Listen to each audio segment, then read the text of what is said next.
Hi friends, இது உங்கள் exams daily. இன்னைக்கு நம்மளோட எக்ஸாம் டெய்லியில இன்னைக்கான சயின்ஸ் செக்ஷன்ல 6th டேர்ம் லெசன் 4 நம்ம பார்க்க போறோம். தினசரியா நம்ம பாட புத்தக வாரியாகவும் சிலபஸ் வாரியாகவும் சயின்ஸை ஒவ்வொரு நாளும் பார்த்துட்டு இருக்கோம். ஆல்ரெடி நம்ம 6th டேர்மோட first lesson, second lesson, third lesson பூரா முடிச்சிட்டோம். இன்னைக்கு 4th லெசன் தாவர உலகம். ஒரு தாவரத்துடைய அமைப்பு, அதனுடைய பணி என்ன, அதனுடைய பங்கேற்பு நம்மளோட வாழ்க்கையில என்னவாலாம் இருக்கு, அது எங்கெங்க வளருது, இது மாதிரியான விஷயத்த தாவர உலகத்துல கொடுத்துருக்காங்க. ஒரு 6வது புத்தகத்திலேயே தாவரத்தை பத்தி இவ்வளவு தகவல்கள் கொடுத்துருக்குது, ஆச்சரியமாவே இருக்கு. வாங்க இந்த தாவர உலகத்துல என்னதான் சொல்றாங்கன்னு பார்ப்போம். தாவர உலகத்தை எடுத்துக்கிட்டோம் அப்படின்னா ஃபர்ஸ்ட் தாவரத்தோட அமைப்பை பத்தி சொல்றாங்க. நம்மளுக்கு கை, காலு எல்லாமே உறுப்புகள் இருக்க மாதிரி தாவரத்திற்கும் இலை இருக்கு, தண்டு இருக்கு, வேர் இருக்கு. இது எல்லாமே தாவரத்திற்கு என்னென்ன பங்குகள்லாம் ஆற்றுது, அதனுடைய தகவமைப்புகள்லாம் எப்படி இருக்கு அப்படின்றதான் கொடுத்துருக்காங்க. அதை தான் சொல்லியிருக்காங்க, நம்மளுடைய உடல் எப்படி பல்வேறு உறுப்புகளை கொண்டிருக்கோ தாவரத்திற்கும் இலை இருக்கு, தண்டு இருக்கு, வேர் இருக்கு, மலர்கள் இருக்கு. அந்த பாகங்களை பத்தி தான் இந்த தாவர உலகத்துல நம்ம பார்க்க போறோம். அந்த தாவர உலகத்துல முதல் உறுப்பா ஒரு தாவரத்தோட வேரை பத்தி பார்க்க போறோம். அந்த வேர் என்ன பணியை செய்து, அதனுடைய தகவமைப்பு எப்படி இருக்கு, இதை பத்திலாம் இதுல சொல்லியிருக்காங்க. அப்படி பார்க்கும்போது இந்த வேர் அப்படின்றது 2 வகையான வேரா பிரிக்கிறாங்க. ஆணி வேர் தொகுப்பு அப்படின்னு ஒண்ணு சொல்றாங்க, இன்னொன்னு என்ன சொல்றாங்க அப்படின்னா சல்லி வேர் தொகுப்பு அப்படின்னு ஒண்ணு சொல்றாங்க. இந்த ஆணி வேர் தொகுப்பு அப்படின்னா என்ன ஏது அப்படின்றத மட்டும் இதுல தெரிஞ்சுக்கிட்டாலே போதும். ஆணி வேர் தொகுப்புனா என்ன, அது எப்படியான அமைப்பு இருக்கு அப்படின்றது நமக்கு கேள்வியா கேட்க போறது இல்லை. எல்லா எக்ஸாம்லையும் ஸ்டாட்டிக் ஜிகே மாதிரி தான் ஒரே வரியில கேட்டிருக்காங்க. ஆணிவேர் தொகுப்புக்கு எடுத்துக்காட்டு என்ன, அது என்ன தாவரங்கள்ல காணப்படுதுன்னு கேட்கிறாங்க.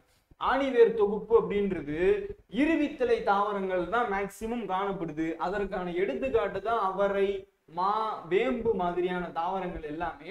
இந்த ஆணிவேர் தொகுப்பை நான் எக்ஸாம்பிளாவே சொல்லிடுறேனே. ஒரு ஆணிவேர் தொகுப்பு அப்படின்றது முதன்மையா ஒரு வேர் இருக்கும்.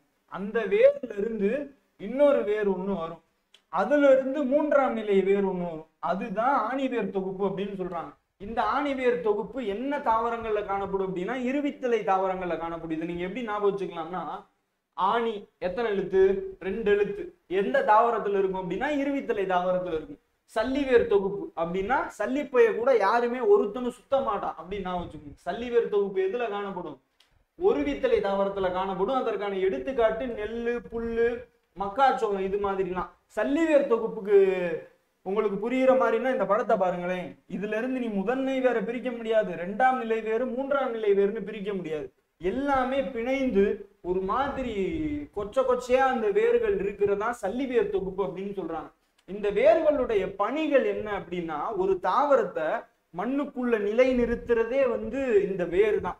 இந்த வேரு தான் மண்ணில் இருக்கக்கூடிய நீரை உறிஞ்சி, கனிம சத்துக்களை உறிஞ்சி தாவரத்திற்கு பிற பாகங்களுக்கு கொடுக்கிறதாகவும் சொல்றாங்க. சில தாவரங்கள் தான் தயாரித்த உணவை தங்களின் வேர்களிலேயே சேமிக்கின்றன. சில வேர் என்ன பண்ணுதான், உணவையும் கனிம சத்துக்களையும் நீரையும் உறிஞ்சி தண்டு பகுதிகளுக்கும் தருது. ஆனா சில தாவரங்கள் தன்னுடைய கனிம சத்துக்கள், உணவுகளை வேர் பகுதியிலே சேமித்து வைக்குது, மேல தண்டுக்கே அனுப்பல அப்படின்னு சொல்றாங்க. அந்த தாவரங்கள் என்னன்றத நம்ம பார்த்து வச்சுக்கணும். அப்போ சில தாவரங்கள் தான் தயாரித்த உணவை வேர்களிலேயே சேமித்து வைக்குது. அந்த தாவரம் என்னென்ன அப்படின்னா கேரட்டும் பீட்ரூட்டும் ரொம்ப முக்கியமான ஒண்ணு. அதே மாதிரி வேருக்கும் தண்டுக்கும் என்ன வேறுபாடு அப்படின்றது ரொம்ப முக்கியம். இந்த கேள்விய கூற்று காரணத்துல இருந்து ஒரு மல்டிபிள் சாய்ஸ் கொஸ்டினாவே கேட்கலாம். வேர்கள்ல கணுக்களும் கனிவிடை பகுதிகளும் கிடையாது. அப்போ கொடுக்கறது எப்படி கொடுப்பாங்க, வேர்கள்ல கணுக்களும் கனிவிடை பகுதிகளும் உண்டு அப்படின்ற மாதிரி ஒரு கூற்றை கொடுத்துட்டு காரணத்துல வேர்கள் ரிலேட்டடா இன்னொன்னு கொடுப்பாங்க. அப்போ வேர்கள்ல கணுக்களும் கனிவிடை பகுதிகளும் கிடையாது, தண்டுகள்ல வேர்களும் கணுக்களும் கனிவிடை பகுதிகளும் தண்டுல இருக்கு. வேற எடுத்துக்கிட்டீங்க அப்படின்னா வேர்கள் பூமியில நேர் புவிநாட்டம் உடையவை. அந்த வேர்கள் ஆனா ஒளிக்கு எதிர் ஒளி நாட்டம் உடையவை. ஒன்னும் வேர் நாட்டம், இது புவி நாட்டம், ஒளி நாட்டம்னா வேற ஒண்ணும் இல்லைங்க. வேர் அப்படின்றது எதை நோக்கி வளருது, புவியை நோக்கி, கீழ் நோக்கி தான் வளருது. ஆனா சூரியனுக்கு அது எதிராக தானே இருக்கு. இதுவே தண்டை பாத்தீங்கன்னா மேல சூரியனை நோக்கி தான் வளரும். அப்ப தண்டு அப்படின்றது நேர் ஒளிநாட்டம் உடையது. தண்டு எதற்கு எதிர்நாட்டம் உடையது? புவிக்கு எதிர்நாட்டம் உடையது. இந்த ரெண்டும் முக்கியமான ஒரு பாயிண்ட். தண்டை பார்ப்போம். அடுத்து தண்டை எடுத்துக்கிட்டோம் அப்படின்னா பாயிண்டா எடுத்தாலே போதும். தண்டுல ஒரு 4 கேள்விதான் இருக்கும். தண்டு பகுதியில நான் ஆல்ரெடி சொல்லியிருந்தேன், வேர்ல கணுவிடை பகுதிகளும் அந்த கணு பகுதிகளும் கிடையாது அப்படின்னு சொல்லியிருந்தேன்னா, ஆனா தண்டு பகுதிகளை எடுத்துக்கிட்டோம் அப்படின்னா தண்டு தொகுப்புள்ள கணுக்கள் கனிவிடை பகுதிகள் எல்லாமே இருக்கு. நிலத்தின் மேற்பரப்பில் வளர்கிற பகுதி தான் தண்டு. நிலத்துக்கு மேலதான் தண்டு இருக்கும். அது எல்லாத்துக்குமே தெரிஞ்சதான். அந்த தண்டுல தான் மலர் இருக்கும், இலை வளரும், கனி வளரும். இதுவும் எல்லாத்துக்கும் தெரிஞ்சதுதான். தண்டு பூமியின் மேற்பரப்பில் சூரியனை நோக்கி வளர்கிறது. அதனாலதான் அது நேர் சூரிய ஒளி நாட்டம் அப்படின்னு சொல்லுவாங்க. தண்டுல கணுக்களும் கணுவிடை பகுதிகளும் உண்டு. இது முக்கியமான ஒரு பாயிண்ட். தண்டுல என்ன இருக்கு? கணுக்களும் கணுவிடை பகுதிகளும் உண்டு. ஃபர்ஸ்ட் பாயிண்ட் ஆச்சா? தண்டில் இலைகள் தோன்றும் பகுதிக்கு என்னவென்று பெயர் அப்படின்னு கேட்டாங்கன்னா கணு. 2 கணுக்களுக்கு இடையே இருக்கக்கூடிய தூரம் தான் என்னன்னு சொல்றாங்க? கணுவிடை பகுதி அப்படின்னு சொல்றாங்க. தண்டின் நுனியில தோன்றக்கூடிய மொட்டு நுனி மொட்டு. தண்டின் இலையின் கோணத்தில் தோன்றக்கூடிய மொட்டு என்னன்னா கோணமொட்டு. இந்த இதுல மட்டும் மொத்தம் 4 கேள்வி இருக்கு. தண்டுல என்ன இருக்கு? கணு இருக்கு, கணுவிடை பகுதி இருக்கு. இலை எந்த இடத்துல தோன்றுது அப்படின்னா கணு பகுதியில தான் இலைகள் தோன்றுது. கணுவிடை பகுதி அப்படின்னா 2 கணுக்களுக்கு இடைப்பட்ட பகுதி தான் கணுவிடை பகுதி அப்படின்றது. தண்டின் நுனியில தோன்றுனா அது நுனிமொட்டு. தண்டு கோணப்பகுதியில கோண இலையில தோன்றுச்சுன்னா அது கோணமொட்டு அப்படின்னு சொல்றாங்க. இந்த தண்டோட பணிகள் எல்லாருக்குமே தெரிஞ்சதுதான். தண்டு அப்படின்றது கிளைகள், இலைகள், கனிகள் எல்லாத்தையுமே தாங்கக்கூடியதா இருக்கு. வேர்ல உறிஞ்சப்படக்கூடிய நீர், தனிமம் எல்லாமே தண்டின் வழியாக தான் தாவரத்தோட எல்லா பகுதிக்கும் மேல போகும்.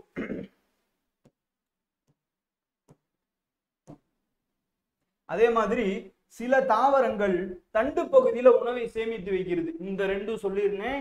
இலை வேர்களை பார்க்கும்போது நான் சொல்லியிருந்தேன், வேர் பகுதியில ஒரு குறிப்பிட்ட தாவரங்கள் அதனுடைய உணவையும் தனிமங்களையும் கனிமங்களையும் சேமித்து வைக்குதுன்னு சொல்லியிருந்தேன்னா அது கேரட், பீட்ரூட். அதே மாதிரி தண்டு பகுதிகளில் ஒரு சில தாவரம் உணவை சேமித்து வைக்குது. அதற்கான எடுத்துக்காட்டு கரும்பு. இது மாதிரியான கேள்வியெல்லாம் பிசிஎஸ்சி எல்லாம் ஸ்ட்ராட்டஜிக்கு மாதிரி ஒரே வரியிலே கேட்டுருவாங்க. தண்டு பகுதியில உணவை சேமிக்கும் தாவரம் எது அப்படின்னா கரும்பு. வேர் பகுதியில உணவை சேமிக்கும் தாவரம் எது அப்படின்னு கேட்டாங்கன்னா கேரட்டும் பீட்ரூட்டும் ரொம்ப முக்கியமான ஒரு கேள்வி. இந்த படத்தை பார்த்தீங்கன்னாலே இந்த கான்செப்டே மொத்தமும் புரிஞ்சிடும். இதுதான் தண்டு. ஓகேவா? தண்டுல இந்த பகுதி தான் கணு. கணுல தான் என்ன வளரும்? இலை வளரும். இந்த 2 கணுக்கும் இடையில இருக்க பகுதி தான் கணுவிடை பகுதி அப்படின்னு சொல்றாங்க. இந்த கணு பகுதியில இருந்து ஒரு நுனி இருக்கும், அதுதான் மொட்டு. அந்த மொட்டுல இருக்கக்கூடியதுதான் நுனி மொட்டு அப்படின்னு சொல்றோம். அடுத்தது இலையை பத்தி பார்ப்போம். இலை எல்லாத்துக்குமே தெரிஞ்சதான். ஒரு தாவரத்திற்கு தேவையான உணவையே தயாரிக்கக்கூடியது ஒளிச்சேர்க்கையின் மூலம். அந்த இலையில தான் முக்கியமான அந்த ஒளிச்சேர்க்கை நிகழ்வே நடக்குது. அதனாலதான் தாவரத்திற்கான சத்து, உணவு எல்லாமே கிடைக்குது. அந்த இலைகளை பத்தி என்ன சொல்லியிருக்காங்க அப்படின்னா தண்டின் கணுவின் மேல் விரிந்த தட்டையான பசுமை நிறத்தில் தோன்றக்கூடிய ஒரு புற அமைப்பு தான் இலை அப்படின்னு சொல்றாங்க. தண்டையும் இலையையும் இணைக்கக்கூடிய காம்பு பகுதியே இலை காம்பு அப்படின்னு சொல்றாங்க. தண்டையும் இலையையும் இணைக்கக்கூடிய பகுதி என்னவா? இலை காம்பு. பசுமையான தட்டையான பகுதிக்கு இலை தாள் அல்லது இலை பரப்பு. இலையின் மையத்தில் இருக்கக்கூடிய முக்கிய நரம்புக்கு மெய்ய நரம்பு அப்படின்னு சொல்றாங்க. ஈஸியா உங்களுக்கு சொல்லணும்னா, இந்த படம் உங்களுக்கு தெரியுமா தெரியல, ஒரு இலைய கூட போடுவோம்.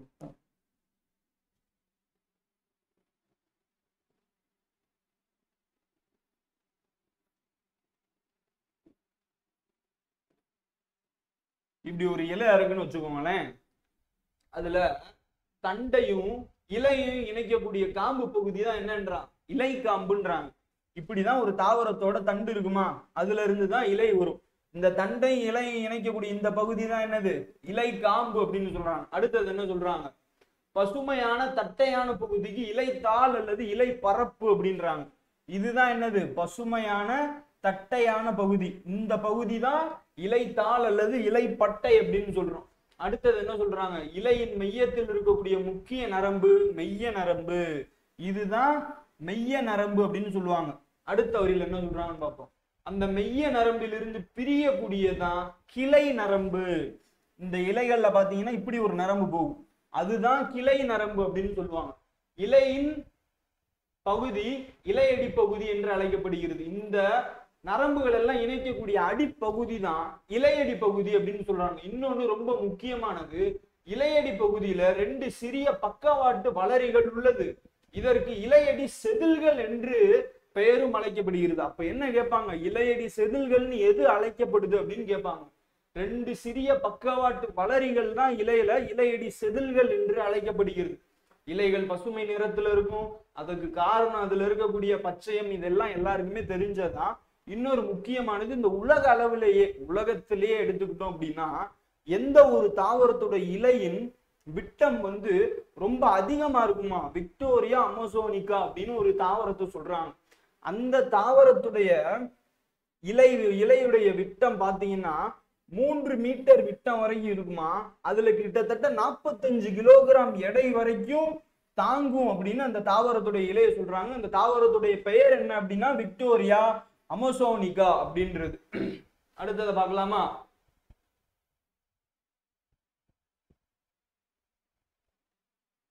தாவரங்களை 2ஆ பிரிக்கணும். ஒண்ணு பூவின் அடிப்படையிலையும் இன்னொன்னு விதையின் அடிப்படையிலையும் பிரிக்கணும். பூவின் அடிப்படையில பாத்தீங்கன்னா பூக்கும் தாவரம் பூவா தாவரம் பிரிக்கிறோம். பூக்கும் தாவரத்திற்கு எடுத்துக்காட்டு சூரியகாந்தி, பூவா தாவரத்துக்கு எடுத்துக்காட்டு ரிகேஷியா. சூரியகாந்தி பூத்திருக்குமா நல்லா, அப்ப பூக்கும் தாவரம்னா சூரியகாந்தி, பூவா தாவரம் அப்படின்னா ரிகேஷியா.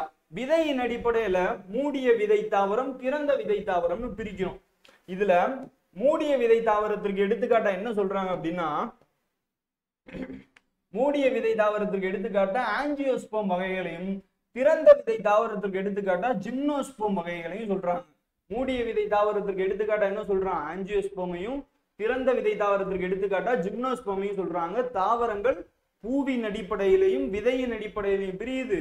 அந்த விதையின் அடிப்படையில மூடிய விதை தாவரம், திறந்த விதை தாவரம், பூவின் அடிப்படையில பூக்கும் தாவரம் பூவா தாவரம்னு சொல்றாங்க. இதுல இந்த ஆஞ்சியோஸ்போம் மூடிய விதை தாவரத்திற்கு எடுத்துக்காட்டு தான் மா, திறந்த விதை தாவரத்திற்கு எடுத்துக்காட்டு என்னது சைக்கஸ், அதாவது ஜிம்னோஸ்போமுக்கு எடுத்துக்காட்டு என்ன அப்படின்னா சைக்கஸ். ஆல்ரெடி நம்ம வேற 2ஆ பிரிச்சதுல ஆணிவேர் தொகுப்பு சல்லிவேர் தொகுப்பு அப்படின்னு பார்த்துருந்தோம். அந்த ஆணிவேர் ஒரு இருவித்தலை தாவரம், சல்லிவேர் தொகுப்பு அப்படின்றது ஒரு வித்தலை தாவரம். அதுல ஆணிவேர் தொகுப்பு இருவித்தலை தாவரத்துல எடுத்துக்காட்டாதான் இந்த மா, இதெல்லாம் நம்ம ஆல்ரெடி பார்த்துருந்தோம். அப்ப இதெல்லாம் ஒவ்வொன்ன கனெக்ட் பண்ணி படிங்க, ஈஸியா இருக்கும், மறக்காது. நெக்ஸ்ட் வாழிடங்களை பத்தி இந்த தாவர உலகத்துல கொடுத்திருக்காங்க. தாவரத்துடைய அமைப்பு, அதனுடைய பணி என்ன, அதனுடைய பயன் என்னன்னு மட்டும் சொன்னது இல்லாம நம்ம வாழிடங்களை பத்தி சொல்லியிருக்காங்க. ஃபர்ஸ்ட் வாழிடம் என்ன, அது எதுக்கு யூஸ் ஆகுது, மனுஷன் வாழ்றதற்கு ஒரு இடம் வேணும், அதுதான் வாழிடம். வாழ்ந்து அவன் தங்குறதற்கு அவனுடைய பணிகளை செய்யறதற்கு ஒரு இடம் வேணும், அதுதான் அந்த வாழிடம். அந்த வாழிடம் இந்த பூமியில எப்படி இருக்கு அப்படின்னா நீர் சார்ந்த ஒரு வாழிடமாகவும் நிலம் சார்ந்த ஒரு வாழிடமாகவும் இருக்கு. இந்த நீர் சார்ந்த வாழிடத்தை 2ஆ பிரிக்கிறோம். நன்னீர் வாழிடம்னு ஒண்ணு பிரியுது, கடல் நீர் வாழிடம்னு ஒண்ணு பிரியுது. இந்த நன்னீர் வாழிடம்னா நம்ம எல்லாத்துக்குமே தெரிஞ்சதான், ஏரி குளம் கொட்டை இல்ல குட்டை எல்லாமே நன்னீர் வாழிடம். இதுவே கடல் நீர் வாழிடம்னா கடல் நீர் சார்ந்த எல்லாமே கடல் நீர் வாழிடத்துல போயிடும். இந்த நன்னீர் வாழிடத்துல முக்கியமான ஒண்ணு வளரும், அதுதான் ஆகாய தாமரை, அல்லி, தாமரை. இது எல்லாமே பேசிக்காவே நீர் அப்படின்னு எடுத்தோம்னா நீருக்கு மேல எதுவுமே மிதக்காது, எல்லாமே கீழே தான் இருக்கும். ஆனா இந்த தாவரங்கள் மட்டும் மேல மிதக்கு. பார்த்திருக்கீங்களா இந்த ஆகாய தாமரையில இருந்து தாமரை, இதெல்லாம் என்ன காரணம் அப்படின்னு கேக்குறாங்கன்னா, தண்டிலையும் அதனுடைய இலை பகுதிகளையும் காற்று அறைகள் அதிகமாக இருக்கிறதுனாலதான் இந்த ஆகாய தாமரை தாமரை மாதிரியான தாவரங்கள் இந்த நன்னீரின் மேலாக மிதக்கின்றது அப்படின்னு சொல்றாங்க. அதே மாதிரி இந்த நீர் தாவரங்களுடைய வேர்களுடைய வளர்ச்சி எப்படி இருக்குமா, கம்மியா தான் இருக்கும். ஏன் அப்படின்னா நீர் தாவரங்கள் எனி டைமும் நீர்லயே இருக்கிறதுனால அதனுடைய வேர்களுடைய வளர்ச்சி எப்படி இருக்கான், குன்றி போயிருது அப்படின்னு சொல்றாங்க. இன்னொரு கேள்வி பாக்ஸ்ல கொடுத்துருக்காங்க, ரொம்ப முக்கியமானது. உலக அளவுல மிக நீளமான நதி அப்படின்னா நைல் நதி. இதனுடைய நீளம் 6650 கிலோமீட்டர். இந்தியாவுடைய மிக நீளமான நதி கங்கை. இதனுடைய நீளம் பாத்தீங்கன்னா 25 கிலோமீட்டர். உலக அளவுல மிக நீளமானது நைல் நதி 6650 கிலோமீட்டர். இந்திய அளவுல நீளமானது கங்கை, நீளம் 25 கிலோமீட்டர். இன்னைக்கு கமெண்ட் செக்ஷன்ல இன்னொரு 2 கேள்வியை நான் கேட்கிறேன், அதை கமெண்ட் பண்ணுங்க. தென்னிந்திய அளவுல மிக நீளமான நதி எது?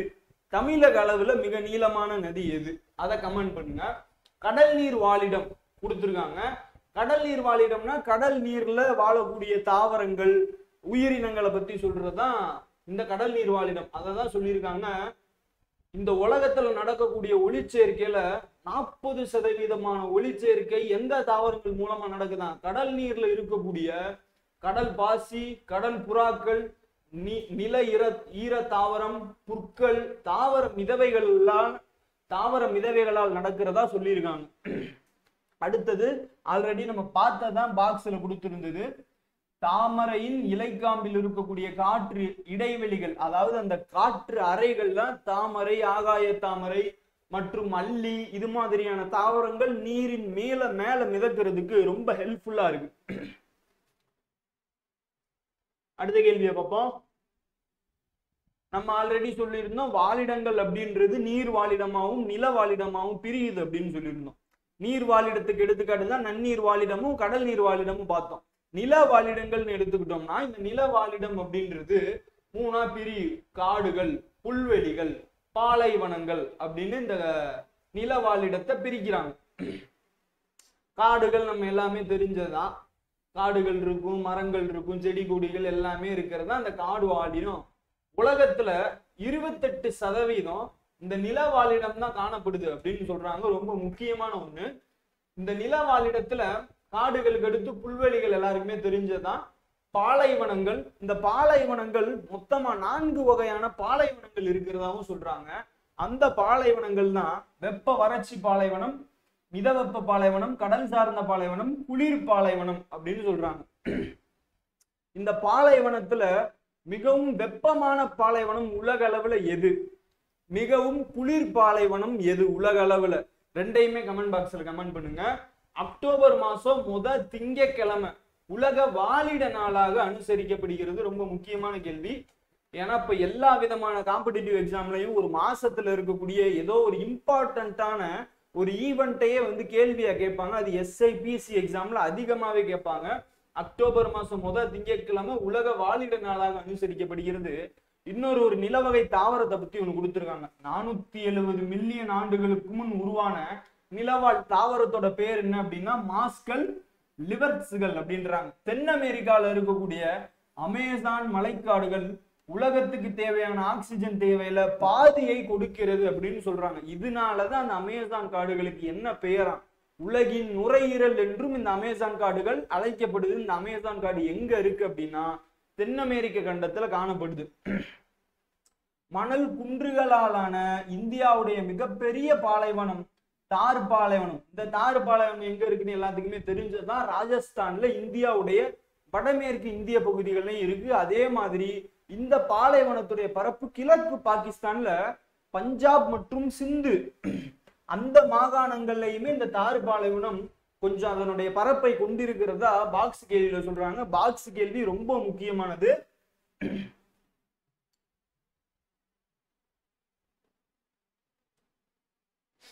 நெக்ஸ்ட், ஒரு தாவரத்துடைய பாகங்களை பார்த்தோம். வேரை பார்த்தோம், தண்டை பார்த்தோம், இலைய பார்த்தோம், மலரை பார்த்தோம். இப்படி தாவரத்துடைய பாகங்களை பார்த்தோம். அந்த தாவரங்களுடைய சில பாகங்கள் ஒரு சில தாவரங்களுக்கு இன்னொரு பாகமா அது மாற்றம் அடையுது, தகவமைப்பு அடையுது. அந்த தகவமைப்பு எதனால அடையுது, என்னென்ன தாவரத்திற்கு அடையுது அப்படின்றது ரொம்ப முக்கியம். இந்த டாபிக்கை பொறுத்தளவு என்ன தாவரம் என்ன பகுதி என்னவா மாறுது இது தெரிஞ்சாலே போதுமானது. பற்று கம்பிகளாக மாற்றம் அடையுது அப்படின்னு சொல்றாங்க சில தாவரங்களுக்கு.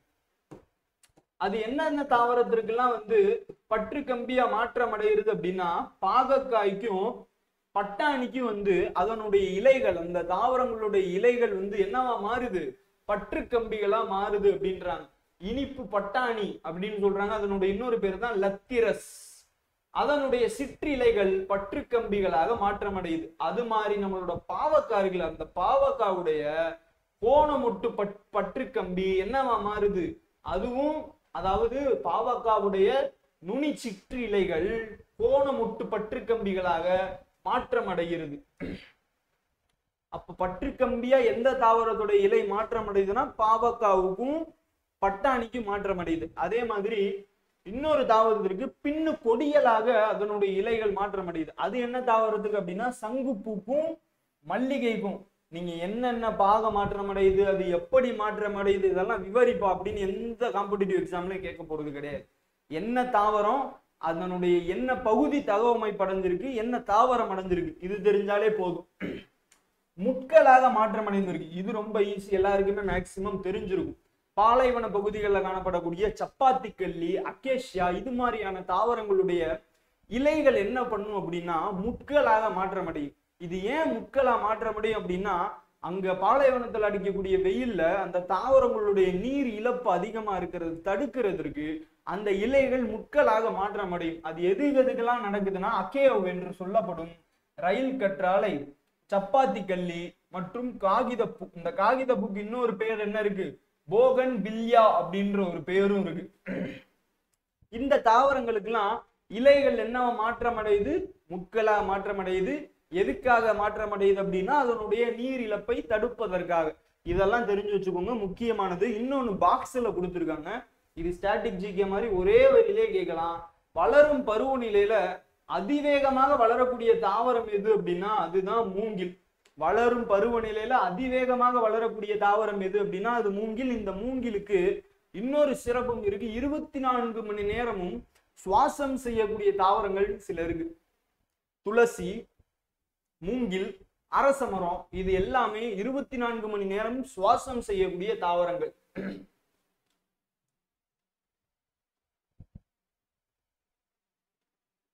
அவ்வளவுதாங்க. இன்னைக்கு 6th term, 6th termல லெசன் 4 தாவர உலகத்தை பார்த்தோம். 6th standard வெறும் பேசிக். அந்த 6th standardலயே தாவர உலகத்தை பத்தி தாவரத்தை பத்தி இவ்வளவு டீட்டெயிலா இவ்வளவு பாயிண்ட் கொடுத்துருக்காங்க. இன்னைக்கான செக்ஷன் உங்களுக்கு சயின்ஸை எவ்வளோ ஈஸியாக கன்வே பண்ண முடியுமோ அவ்வளோ ஈஸியாகவும் பாயிண்டாகவும் கான்செப்டாகவும் என்னால் எவ்வளோ முடியுமோ அவ்வளோ ஈஸியாக உங்களுக்கு கன்வே பண்ணியிருக்கேன். இது மாதிரி டெய்லி நம்ம சயின்ஸ் ஆல்ரெடி சொன்ன மாதிரியே பாட புத்தக வாரியாகவும் சிலபஸ் ஓரியன்டாகவும் ஒவ்வொரு லெசனை நம்ம பார்ப்போம் கண்டினியூவாக. தொடர்ந்து இதே மாதிரி அப்டேட்க்கு எக்ஸாம் டெய்லியை ஃபாலோ பண்ணுங்க. தேங்க்யூ.